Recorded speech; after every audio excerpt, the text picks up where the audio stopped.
Good day, brothers and sisters in Christ.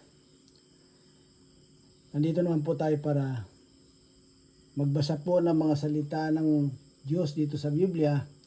At ang ating pong Biblia, katulad sa dating gagamitin, kundi ang King James Version. Basahin po natin mga kapatid ang 1 Timothy chapter 4 verse 1. Sis, pakibasa. Now the Spirit speaketh expressly that in the latter times some shall depart from the faith, giving heed to seducing spirits and doctrines of devils. Sa Tagalog, ngunit hayag na sinasabi ng Espiritu na sa mga huling panahon, ang iba ay magsisitalikod sa pananampalataya at mga kikinig sa mga espiritong mapanghikayat at sa mga aral na mga demonyo. Mga kapatid, alam po natin na sa mga panahon na ito, na ang ating panahon ay nag-advance tayo, advanced technology. Ha?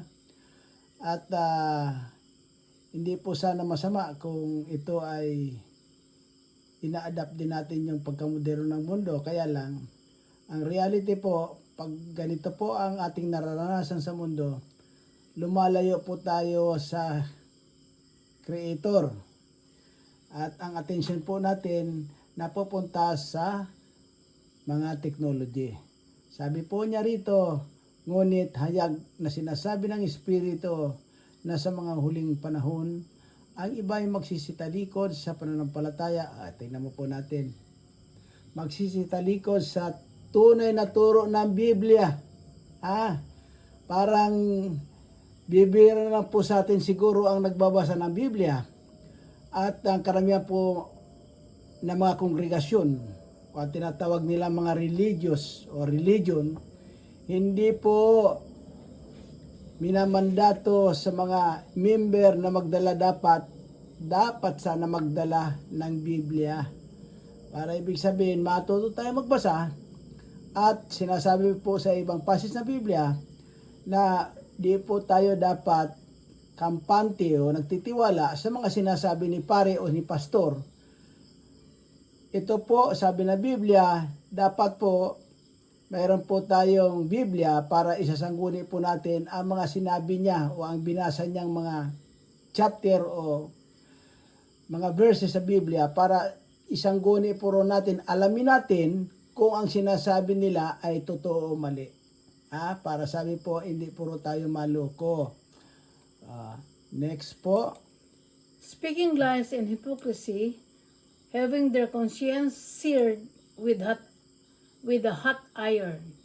Sa Tagalog po, sa pamamagitan ng pagpapaimbabaw ng mga tao na nagsisipagsalita ng mga kasinungalingan na hinirohan ang kanilang mga sariling budhi ng waring bakal na nagbabaga. Ayan na po mga kapatid. Ang sinasabi po rito, sa pamamagitan ng pagpapaimbabaw ng mga tao. Ibig sabihin, hindi na po natin tinitingnan o binabasa o kaya pinakikinggan ang moral na mga aral na ayon sa salita ng Diyos sa Biblia. Di ba? Ito mapagpaimbabaw ng mga tao na nagsisipagsalita ng mga kasinungalingan po. Sabihin po natin na pagdating ng araw po, kung hindi tayo nakahanda, pag sinabi po ng mga kongregasyon natin, tayo dapat tumanggap ng mga tanda dahil ito ay blessing. Ang sinasabi po ng Biblia, lahat po raw ay tumanggap ng tanda. Kaya po, obligasyon po natin na tayo ay magbasa ng Biblia at hanapin po natin sa leksikin natin ang tunay na sinasabi ng Panginoon kung ano ba talaga ang dapat nating gawin. Ito po sinasabi niya sa pamagitan ng pagpapaimbabaw ng mga tao na nagsisipagsalita ng mga kasinungalingan. Is a big deception po kung tayo hindi magbabasa ng Biblia at tayo po ay nakikinig lang o sumusunod sa sinasabi ng kongregasyon. Remember po, Sasabihin ko po sa inyo na sa mga relihiyon po, hindi po sana masama ang inyong pagdalo. Pero sinasabi po kung ang itinuturo ng kongregasyon ninyo ay malayo sa kagustuhan ng Panginoon o kaya ano ba talaga ang dapat nating gawin, lalo na sa mga panahon na ito. Sinasabi, you better get out that kind of congregation for your own safety, for your own salvation of your soul. Otherwise, mapapahamak po tayo. Basahin naman po natin mga kapatid ang 2 Peter chapter 3 verse 3. Sis, pakibasa. Knowing this first, that there shall come in the last days scoffers, walking after their own lusts. Sa Tagalog, na maalaman muna ito na sa mga huling araw ay magsisiparito ang mga manunuya na may pagtuya, na magsisilakad ayon sa kanilang masasamang pita. Tingnan mo mga kapatid. Ibig sabihin po, balikan po natin ng unong araw. Yung very 10 commandments po, marami po ang nakakaalam nun. Sa panahon pong ito, palagay ko po, majority po, nakalimutan na natin yung the 10 commandments of God. Kaya ibig sabihin, ito po, winawarningan po tayo ng Biblia na maalaman muna ito na sa mga huling araw ay magsisiparito ang mga manunuya na may pagtuya, na magsisilakad ayon sa kanilang masasamang pita. Ayan po, marami po ang pagtutuya po sinasabi rito. Sasabihin po nila, panipaniwala ka dyan, huwag ka masyadong magbasa ng Biblia kasi nakakaluko. Mas maluluko po tayo mga kapatid. Pagka dumating po ang kagalitan ng Panginoon, hindi po tayo nakahanda. Talagang maluluko po tayo pag doon tayo napunta sa mainit na lugar o kaya impyerno. Ito po yung sabi, manunuya po rito, yung mga pilosopo po ang ibig sabihin yan. Next po. And saying, where is the promise of his coming? For since the fathers fell asleep, all things continue as they were from the beginning of the creation. Sa Tagalog po, at magsisipagsabi, saan naroon ang pangako ng kanyang pagparito? Sapagkat buhat ng araw na mga tulog ang mga magulang ay nananatili ang lahat ng mga bagay na gaya ng kalagayan nila mula ng pasimulan ang paglalang. Tingnan mo pa kapatid. Kasi po ang tao, hanggat hindi po nararanasan o kaya yung panganib ay nandyan na, hindi po talaga naniniwala. Bagkos, talagang pilosopo ang lagi pong mangyari sa ating kaisipan. Katulad po nito. Marami. Sa ngayon, marami ang hindi na naniniwalang mayroon tayong judgment. Kasi ang sinasabi ng Biblia, sa ibang passage na Biblia, there is appointed time to everyone wants to die, then judgment. Nakalimutan na po natin na laging may judgment. Dito po sa mundong ito, talagang nagpapakaloko po tayo sa mga sa pag-aaral, tapos magkaroon ng profesyon, mga negosyante, magpapayaman ng magpapayaman, mga politiko, hawak ng power, lahat po ng gusto ng tao ay kailangang makuha. Ano po ang sinasabi ng Biblia? Pag tayo po namatay, ang reality, nung po tayo pumunta sa mundong ito ay nakahubad. At pag po tayo ay namatay, wala rin po tayong dadalhin. Kaya ang sinasabi po ng Biblia, lahat po rito ay vanity. Ibig sabihin ng vanity is temporary. Hindi po ito totoong lahat nating nakikita o nararanasan. Ito po ay maiinding at hindi po ito totoo. Ang dapat po nating pagtuunan ng pansin kundo yung buhay na walang hanggan. Na kung ano pa po ang itsura mo ngayon, hindi po nagbabago. Dito po, ang ganda-ganda mo ngayon, bukas sa makalaway, pangit ka na. Later on, mamamatay ka na. Ayan po ang reality. Kahit na ni isang kusing po, wala kang madadala. Next po.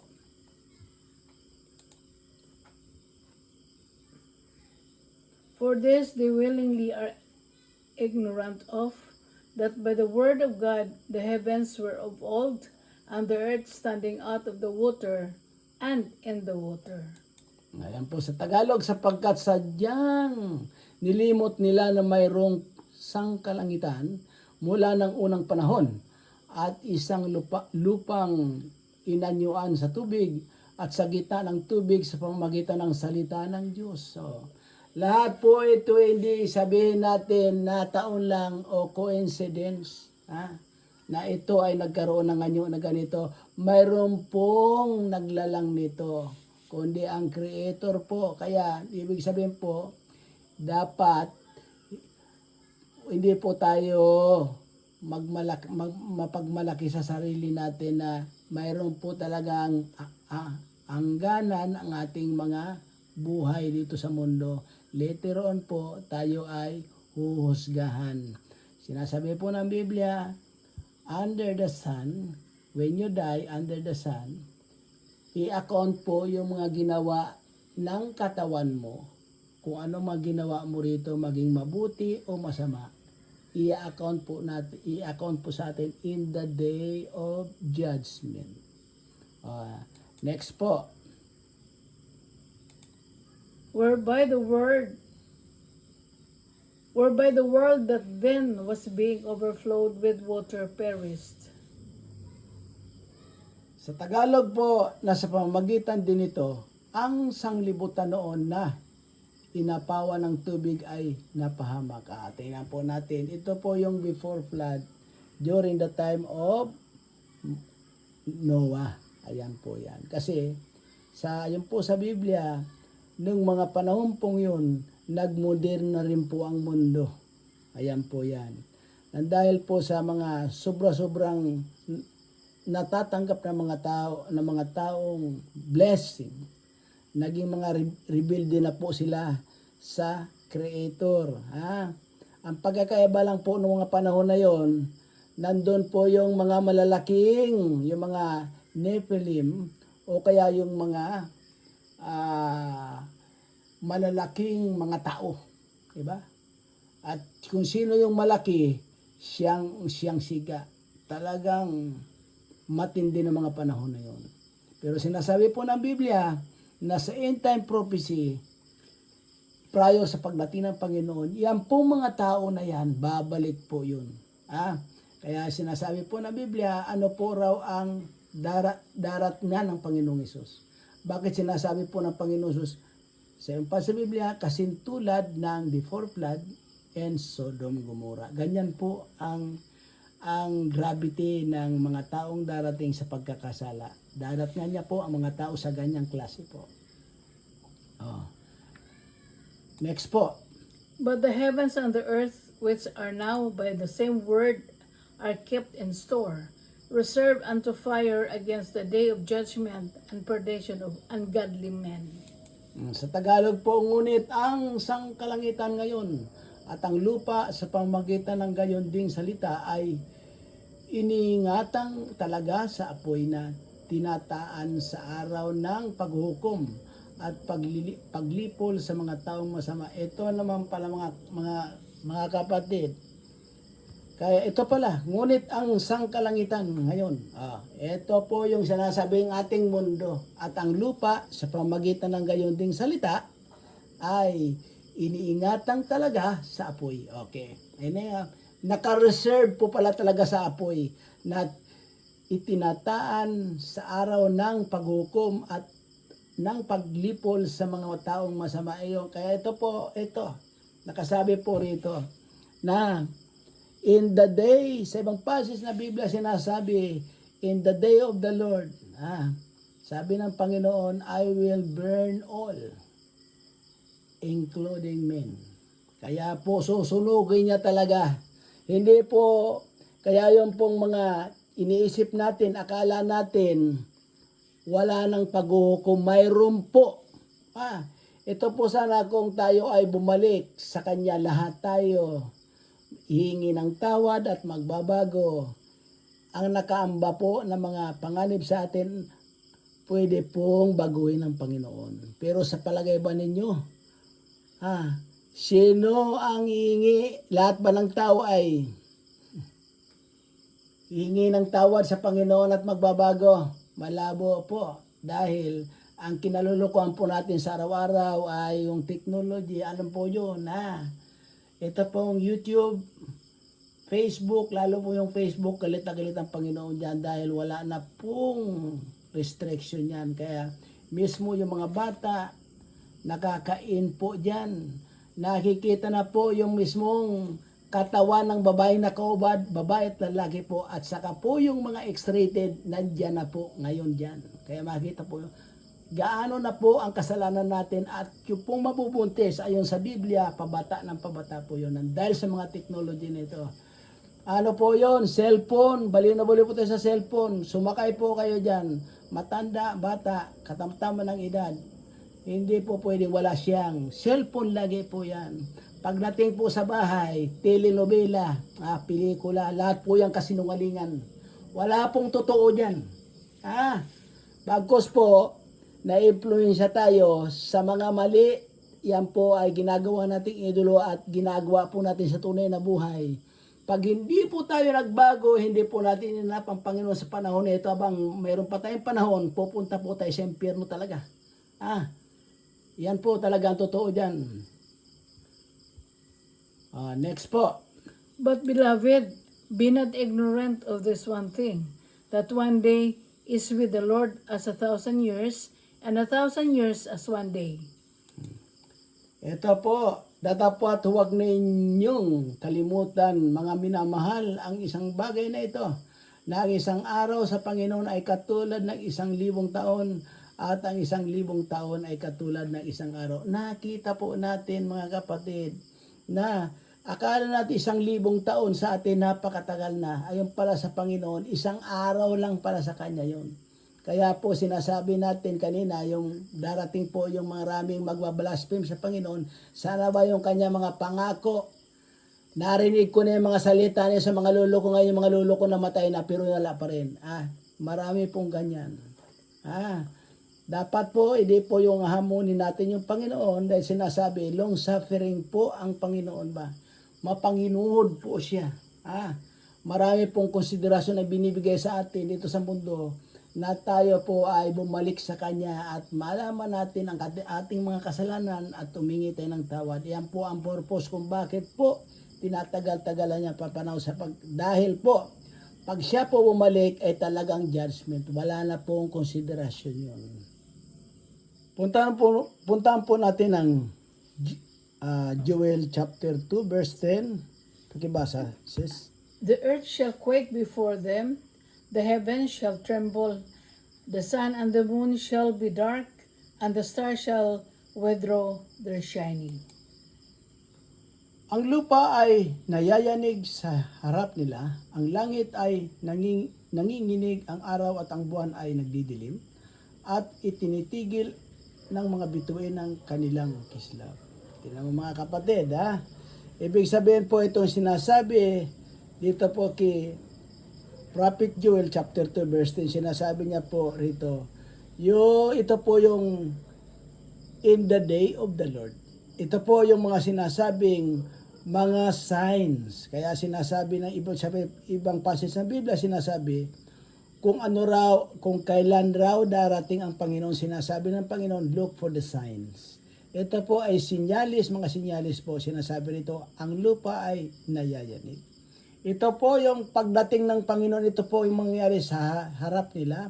Ang langit ay nanginginig, ang araw at ang buwan ay nagdidilim, at itinitigil ng mga bituin ang kanilang kislap. Tapos next po. And the Lord shall utter his voice before his army, for his camp is very great, for he is strong and executeth his word. For the day of the Lord is great and very terrible, and who can abide it? Sa Tagalog po, at pinatutunog ng Panginoon ang kanyang tinig sa harap ng kanyang hukbo, sapagkat ang kanyang kampamento ay totoong malaki, sapagkat malakas na nagsasagawa ng kanyang salita, sapagkat ang kaarawan ng Panginoon ay dakila at totoong kakilakilabot, at sinong makatatahan. Tingnan mo, mga kapatid. Ito po yung pagdating ng Panginoong Hesus. Tingnan po kung ano pong power mayroon siya, ito po ang totoo. Tingnan mo. At pinatutunog ng Panginoon ang kanyang tinig sa harap ng kanyang hukbo. Tingnan mo po yun, Kaya sinasabi po yung mga angels, yan po mga hukbo, yan po yung mga sundalo niya, sapagkat ang kanyang kampamento ay totoong malaki, sapagkat malakas na nagsasagawa ng kanyang salita, sapagkat ang karawan ng Panginoon ay dakila at totoong kakilakilabot, at sinong makakatahan. Sino ang pwedeng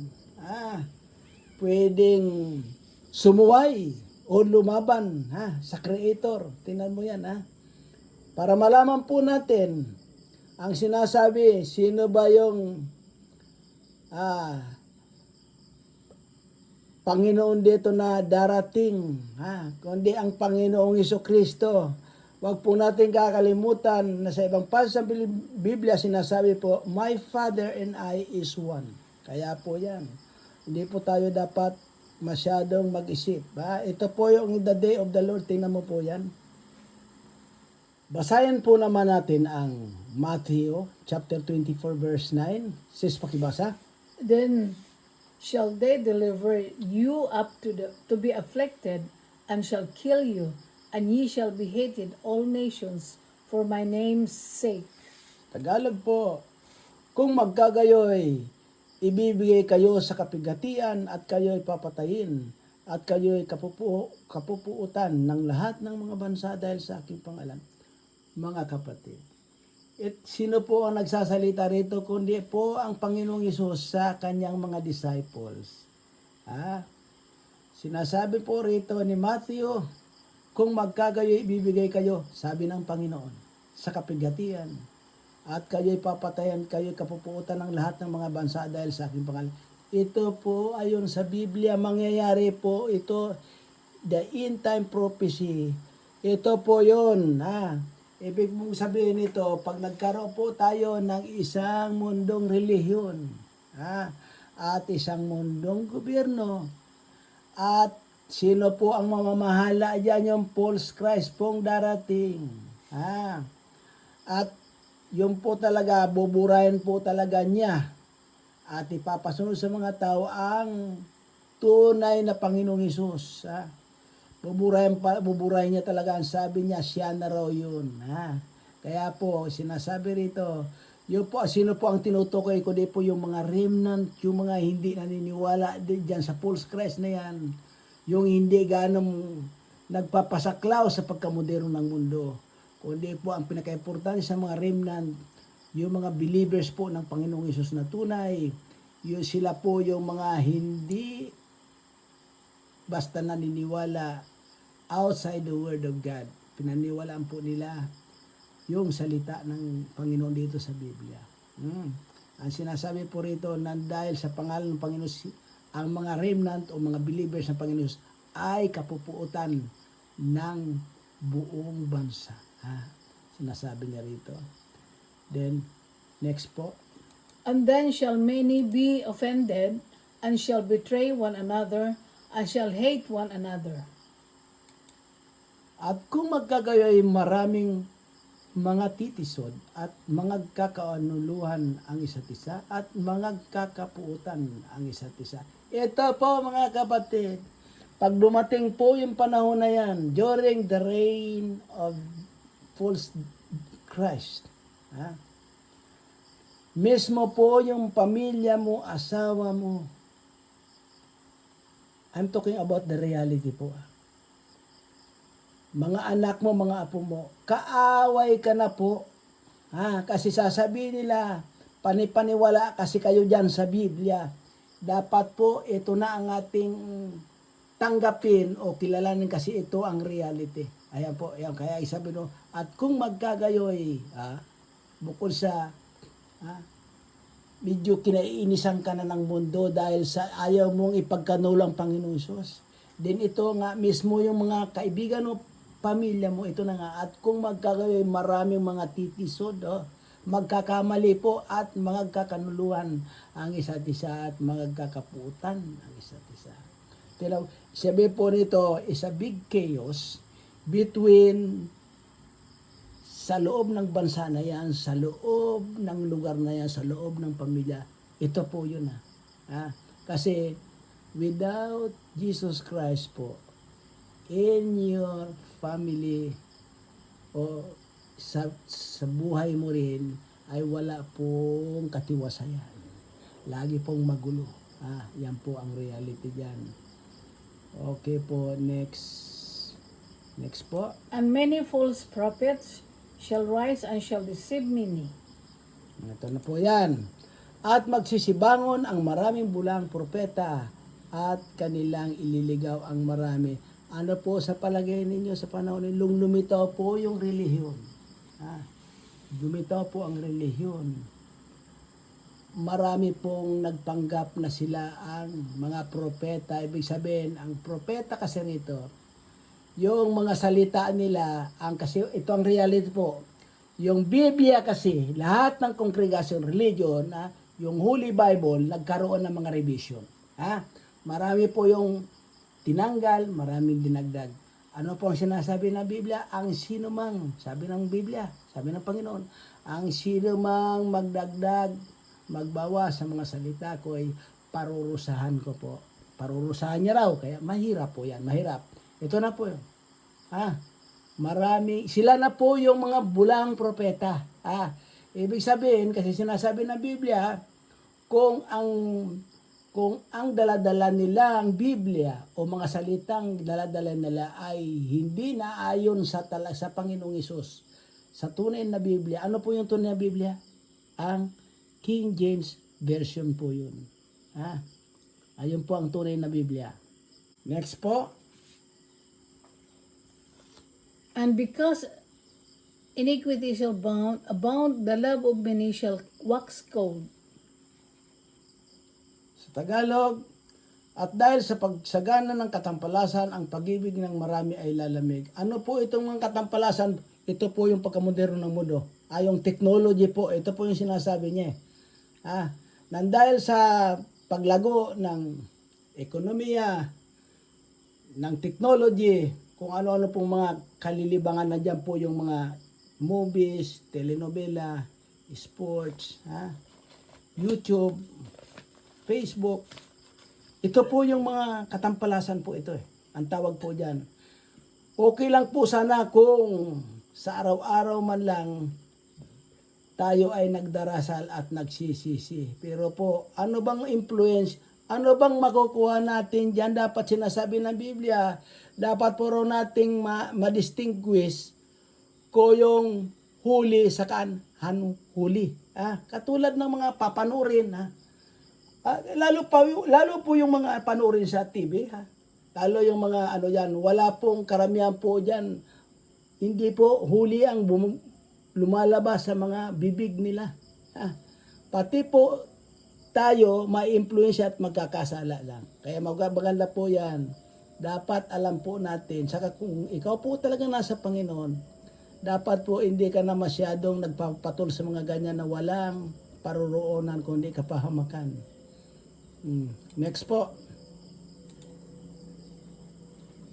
But he that shall endure unto the end, the same shall be saved. Dapat ang magtitiis hanggang sa wakas ay siyang maliligtas. Ito po ano sinasabi. Kung sino makapagtitiis hanggang sa wakas ay siyang maliligtas. Ang ibig pong sabihin nito, kung ikaw po yung talagang the real Christians, sino po yung mga Christians? Ang tinatawag kong mga Kristiyano, kundi po yung naniniwala, nananampalataya sa iisang Diyos. Sino po yun? Ang Panginoong Hesus. Ganun po yun. Ibig sabihin po, naniniwala tayo na sometimes ago, siya po ay nagkatawang tao para tayo maligtas. Yan po yan. Anong ginawa po natin? Siya po ay pinahirapan, ipinako sa krus, hanggang sa napatay po, pinatay po natin siya. Pagkatapos po ng 3 araw, ano pong reward ang tinanggap niya? Binuhay po siya ng Ama. Ay, ito po, at nung binuhay po siya ng Ama, sinasabing umakyat sa langit. Ibig po sa wala na po siya rito, dito sa mundo na ito, nandun po siya sa in the right hand of the Father Almighty, nandun po siya. At sinasabi po ng Biblia, siya po ay muling babalik.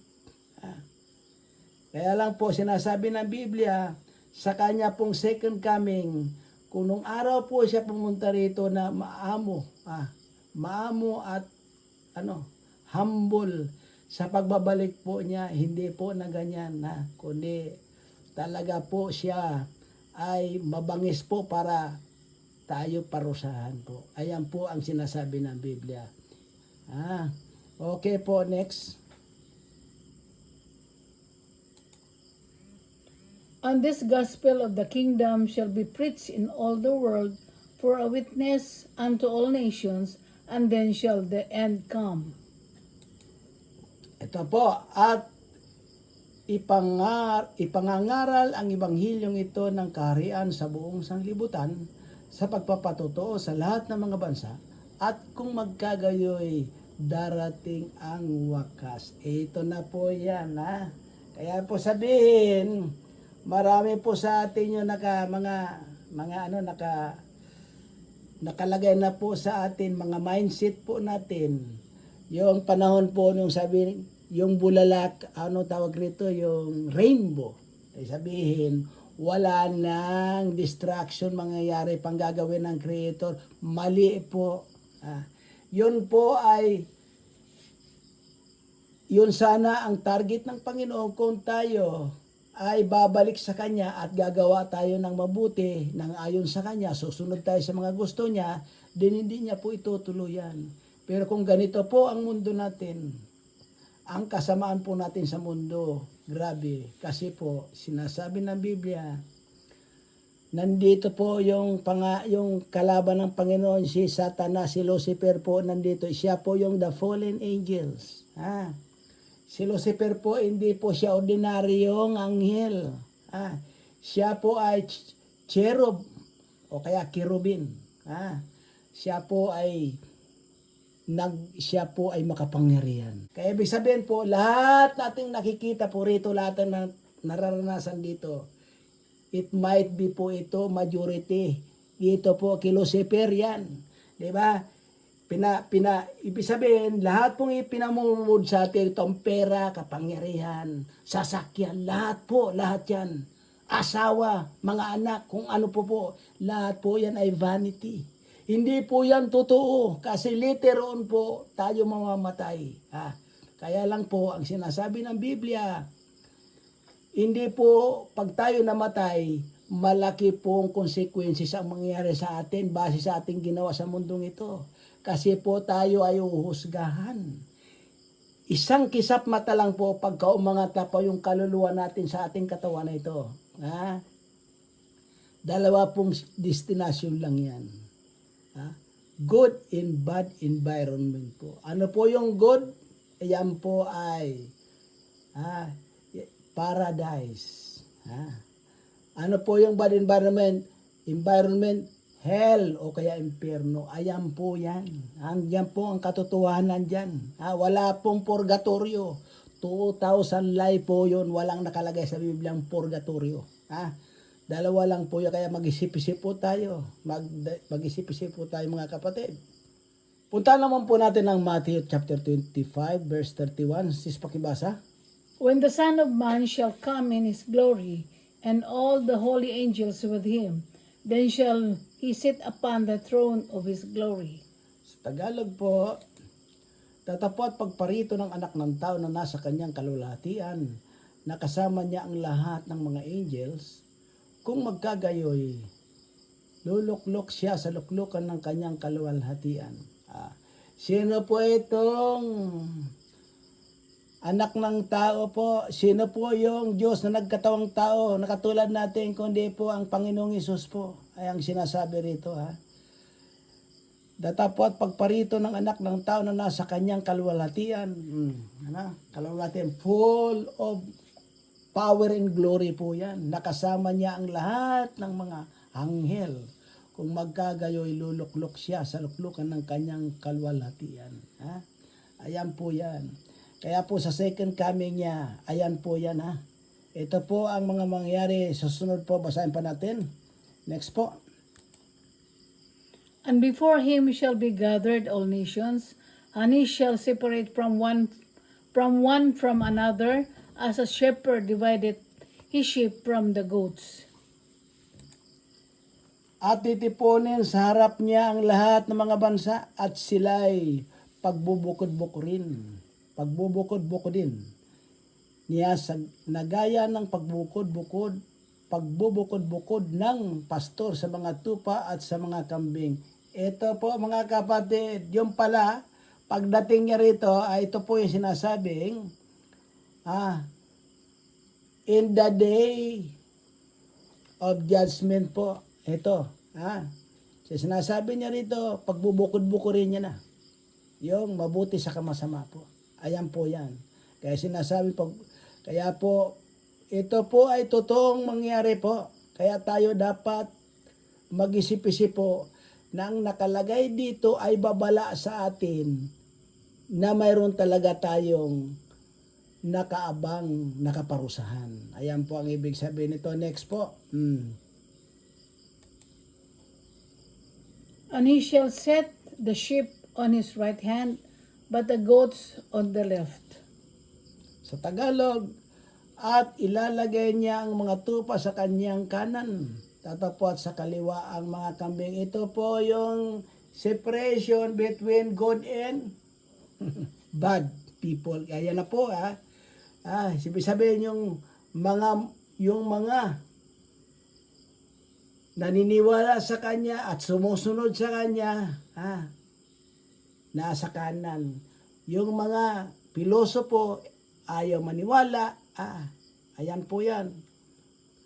Sa kaliwa naman po. Ito po yun. Basahin po natin ang Matthew chapter 25 verse 30. Ito po Sis, pakibasa. And cast ye the unprofitable servant into outer darkness. There shall be weeping and gnashing of teeth. Sa Tagalog po, at ang aliping walang kabuluhan ay inyong itapon sa kadiliman sa labas. Diyan na nga ang pagtangis at ang pangangalit ng mga ngipin. Ito po yung nakakatakot. Ito po yung mangyari doon sa kaliwa. Yung pong napunta sa kaliwa, sinasabi rito, sabi niya rito, at ang aliping walang kabuluhan. Ito po yung mga pilosopo, ayaw po walang Diyos sa kanila. Hindi sila sumasamba sa tunay na creator. Kundi ang sinasamba po nila, kundi yung mga Diyos nilang ginawa sa kamay. Ayan po, ay inyong itapon sa kadiliman sa labas. Diyan na nga ang pagtangis at ang pangangalit ng mga ngipin. Ito po yung hell o impyerno. Ito po yung sinasabi rito. Sa 34 po, balikan natin ang 34, Matthew chapter 25 verse 34. Sis, pakibasa. Then shall the king say unto them on his right hand, Come, ye blessed of my Father, inherit the kingdom prepared for you from the foundation of the world.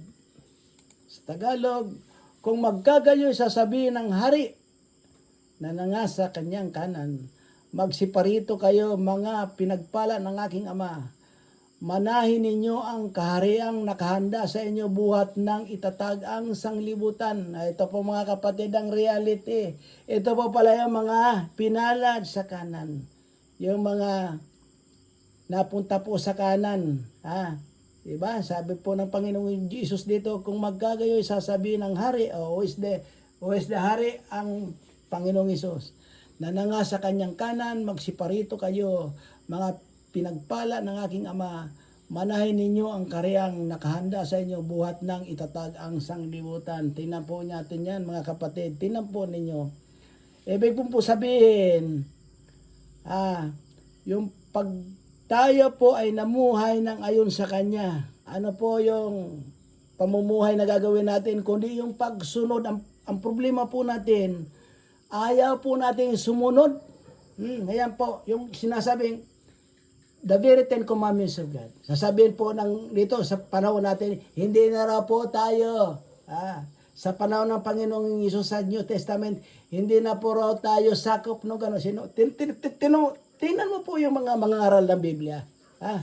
Ang sinasabi po ng Biblia, kung kahit isa ang hindi mo, nagsunod mo yung siyam, isa na lang hindi mo nasunod, override po yung siyam. Di ka pa rin pupunta sa langit. Ayan po yun. Kaya, yan po ang nakakatakot sa ating mga kinabibilang mga kongregasyon. Dahil po, binabaliktad po nila, ilinalayo po yung turo ng Biblia. Ito tayo naman po ay ayaw natin magbasa ng Biblia, kaya po tayo ay mapapahamak talaga. Kasi ang sinasabi ng Biblia, seek the truth and the truth shall set you free. Hanapin po raw natin ang katotohanan. Ano po yung katotohanan? Yung pong mga salita sa Biblia. Para naman po raw tayo ay sinasabi niya, ang katotohanan ay siyang magpapalaya sa atin sa pagkaalipin sa mga kasinungalingang ipinamunbod ng kapwa natin tao. Kaya sinasabi po na saan ba po raw tayo maniniwala? Sa salita ng Diyos sa Biblia o sa salita ng tao? Ang darating pong gobyerno sa mundo. Ang false Christ po, tao po yun. Ay linalarawan po ng Biblia, is a charismatic, is a politician, kilala. Kaya, wag na wag po tayong paisa dyan. Kasi ang sinasabi po ng Biblia, sabi ng Panginoong Hesus, ang kanya po raw na pagdating. Kaya sinasabi niya, pag sinabi sa inyo na ako nandyan sa kwarto, pag sinabi sa inyo nandun ako sa isang lugar, huwag kayong maniwala. Sapagkat, sabi ng Panginoong Hesus, ang pagdating ko, lahat ng mata makikita ko. Every eye will see. Kasi, bakit? Nandun siya magagaling sa taas. Hindi ba yung kusa na lang nandyan? Hindi po yun ang tunay. Kaya dapat po tayong mag-ingat po tayo dyan. Basahin naman po natin ang Revelation chapter 19 verse 14. Sis, And pakibasa. the armies which were in heaven followed upon him, white horses, clothed in fine linen, white and clean. Sa Tagalog po, at ang mga hukbong nasa langit ay sumusunod sa kanya na mga nakasakay sa mga kabayong puti at nangararamtan ng mahalagang linong, maputi at dalisay.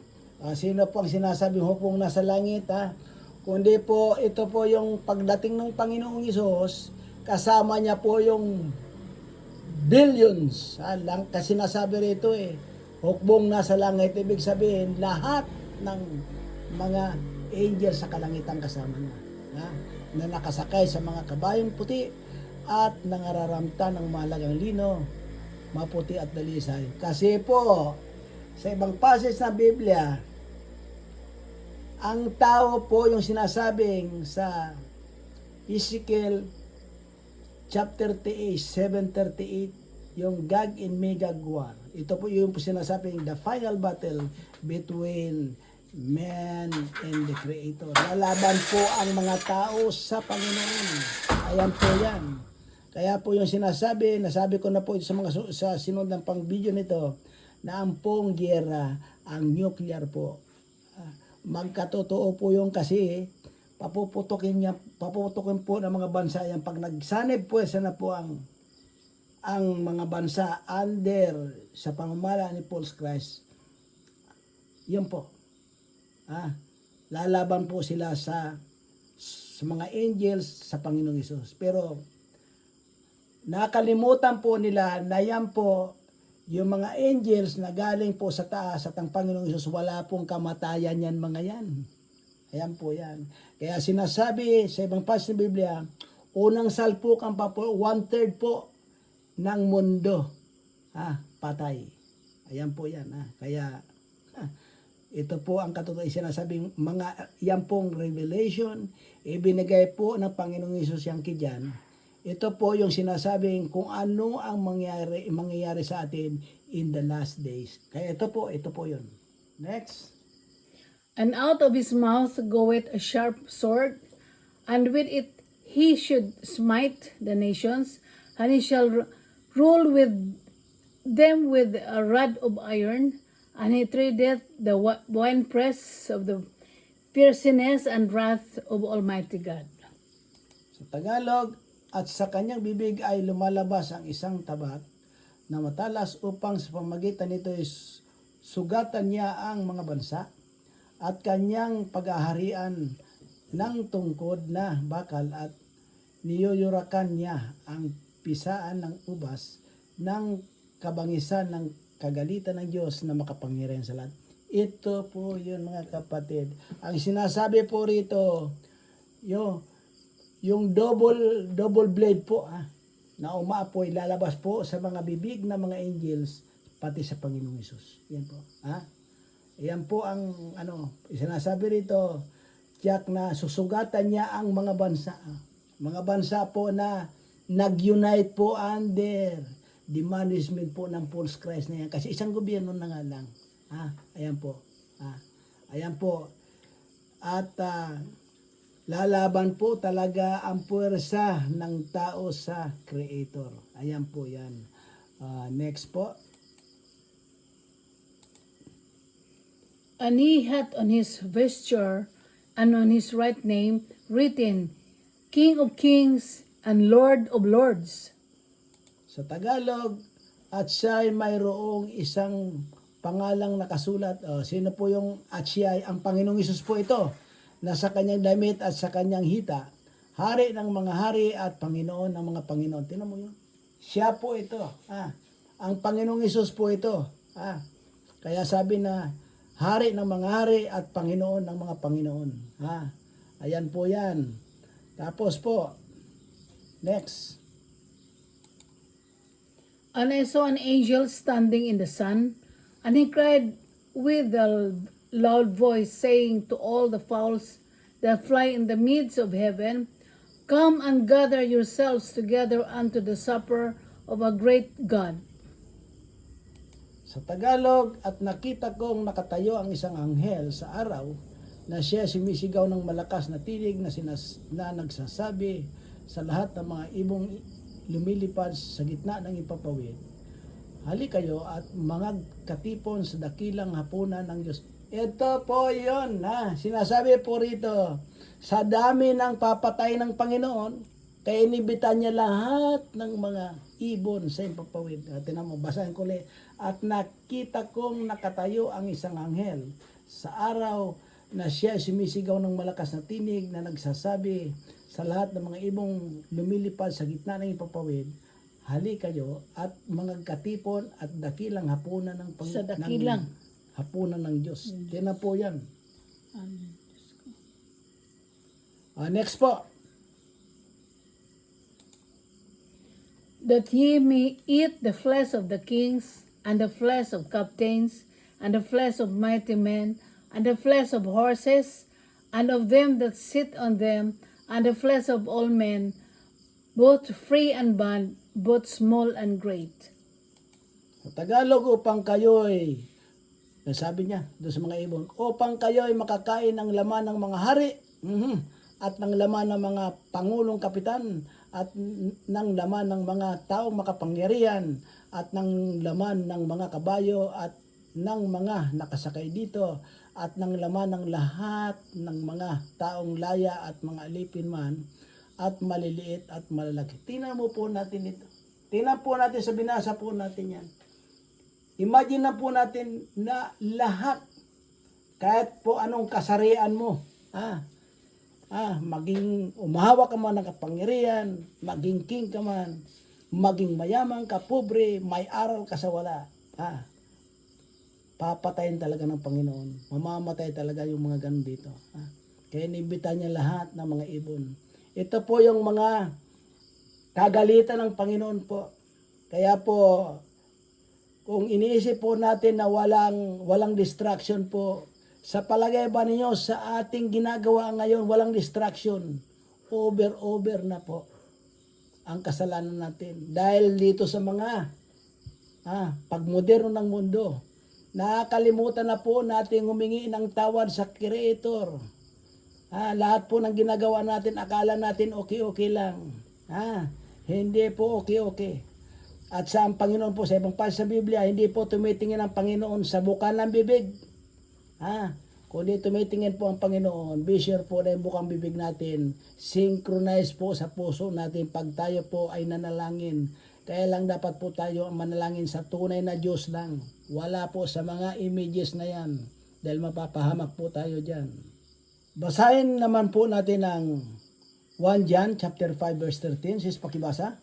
These things have I written unto you that believe on the name of the Son of God, that ye may know that ye have eternal life, and that ye may believe on the name of the Son of God. Sa Tagalog, ang mga bagay na ito ay isinulat ko sa inyo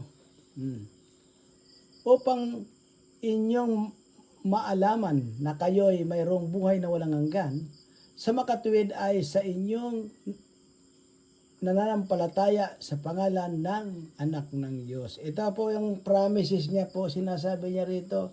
Ang mga bagay na ito ay sinulat ko sa inyo. Sino po ito nagsulat nito? Kundi si John. Upang inyong maalaman na kayo ay mayroong buhay na walang hanggan. Yung buhay po natin na walang hanggan, ito po yun. In the day of judgment po, whether you are right o wicked. May buhay po tayong sinasabing kaluluwa po. Sinasabi po yan, kung tayo ay good, pupunta pa tayo sa paradise o literal po doon sinasabing heaven. Yun naman pong mga wicked, may buhay rin po sila, kaluluwa rin, kaya lang pupunta po sa hell o impyerno po. Ayan po ang katotohanan. Basahin ko pa po ulit. Ang mga bagay nito ay sinulat ko sa inyo, sabi ni John, upang inyong maalaman na kayo ay mayroong buhay na walang hanggan. Sa makatiwid ay sa inyong pananampalataya sa pangalan ng anak ng Diyos. Ito po sana, ang sinasabi nito, kung tayo ay sa Panginoong Hesus talaga, tayo lang nananampalataya at totoo ang ating pananampalataya sa Kanya at tayo sumusunod sa Kanya.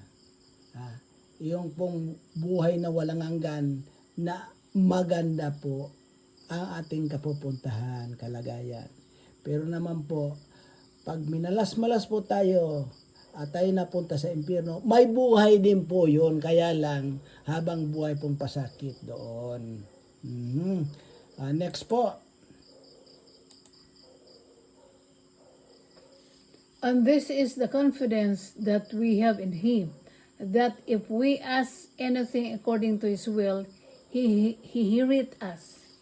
Sa Tagalog po, at ito ang nasa ating pagkakatiwala sa Kanya, na kung tayo'y umingi ng anumang bagay na ayon sa Kanyang kalooban ay dinidinig tayo niya. Ito po mga kapatid. At ito ang nasa ating pagkakatiwala sa Kanya. Yung faith po natin na kung tayo humingi ng anumang bagay na ayon sa Kanyang kalooban ay dinidinig tayo niya. Yung pala, dapat po yung hinihingi natin ng mga pabor sa atin, kailangan na ayon sa Kanyang kalooban din. Kasi po ganito yan. Kung humingi po tayo ng mga bagay-bagay na kapahamakan ng ating kaluluwa, tiyak po hindi niya ibibigay sa atin yun. Pag sinabi po natin na, Lord, sana maggusto ko maging mayaman ako. Remember po, na ang tao pag sobra-sobra ng kayamanan, nakakalimutan talaga yung Creator. Remember po sa sinasabi sa Biblia, yung sinasabi po ng position of ng pera, over position of money is the root of devils, di ba? Ayan nga yung problema diyan, The root of evil. Okay po. Basahin po natin mga kapatid ang Ecclesiastes chapter 3 verse 20. Sis, pakibasa. All go unto one place, all are the dust, and all turn to dust again. Sa Tagalog, lahat ay nagsisiayon sa isang dako. Lahat ay buhat sa alabok at lahat ay nangauuwi sa alabok uli. Ayan po, lahat ay nagsisiayon sa isang dako. Ibig sabihin po rito, lahat ay pupunta tayo sa isang paruroonan. Lahat ay buhat sa alabok. Galing po tayo sa dust at lahat ay nangauuwi sa alabok uli. Okay na nga yan. Ibig sabihin, kaya ito po, ilalarawan po rito na dapat po hindi tayo masyadong mag-ipon ng kung ano-anong kayamanan, kapangyarihan dito sa mundong ito. Dahil po, uwi po tayo sa alabok. Saan po lang si Eva o si Adan kundi galing po sa alabok. Pero hindi naman po yun minold po ng Panginoon yun. Pinorma rin po. At tayo sa Biblia, nagkaroon lang ng buhay pagkatapos pong ihipan sa ilong. Ayan po yun. Ayan po yung spirit ng Godfather na kasama po natin ang Panginoon araw-araw. Kasi sinasabi po ng Biblia, ano po raw mangyayari sa tao, sa pamilya, sa bansa kung wala ang Panginoon, o kaya linisan ka ng Panginoon. Sa tao po, pag linisan tayo ng Panginoon, patay na po tayo noon. Kasi po, yung pong Espiritu, yung hininga po natin, the Spirit of the Father, yan po ay babalik sa Kanya. Ano po maiwan sa atin, kundi po yung ating Espiritu sa ating katawan. Yan po yung husgahan. Kaya sabi sa ibang pasal ng Biblia, hindi po ba natin alam na ang tunay pong church, sinasabi, o templo, yan po ay ito pong ating katawan. Yan po ang tunay na templo o church of God. Yan po ang tunay na templo po ng Panginoon. Nandito po siya sa atin. Araw-araw po natin siyang kasama. Maging masama ka mabuti kasama po natin siya. Kaya balikan ko sa sinasabi kanina. Pagka po ang tao, linisan ka ng Panginoon, patay po tayo.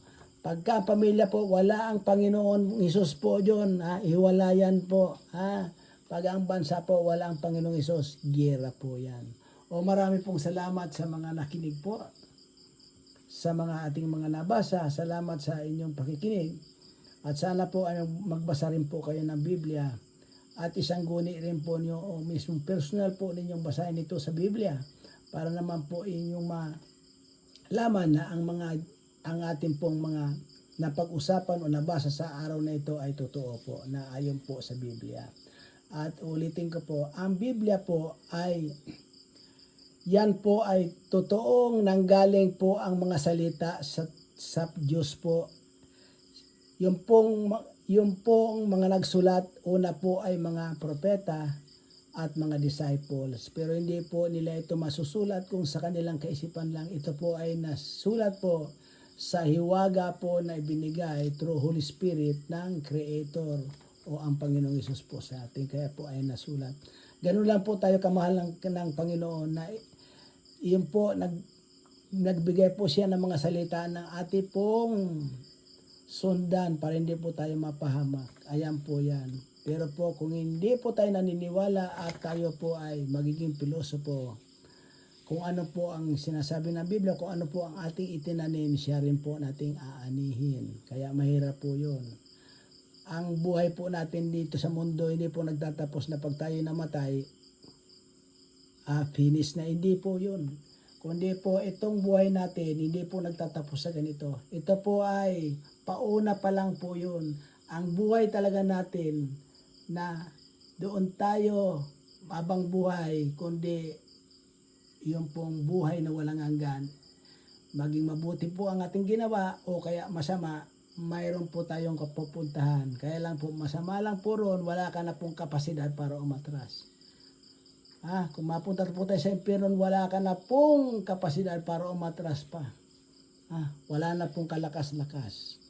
At kahit po anong sigaw mo, puro wala na pong kapatawaran kasi sinasabi ng Biblia, ang kapatawaran po, ang paghingi ng tawad at ang kapatawaran na ibinibigay ng Panginoon, yung grace and mercy po, mangyayari lang po yan pagka tayo ay buhay pa. Pagka po tayo ay patay na, wala na po mangyayari. Dahil po ito may judgment na po. O salamat po sa pakikinig. Ito po ang inyong kapatid, si Brother Jesse po. Salamat po.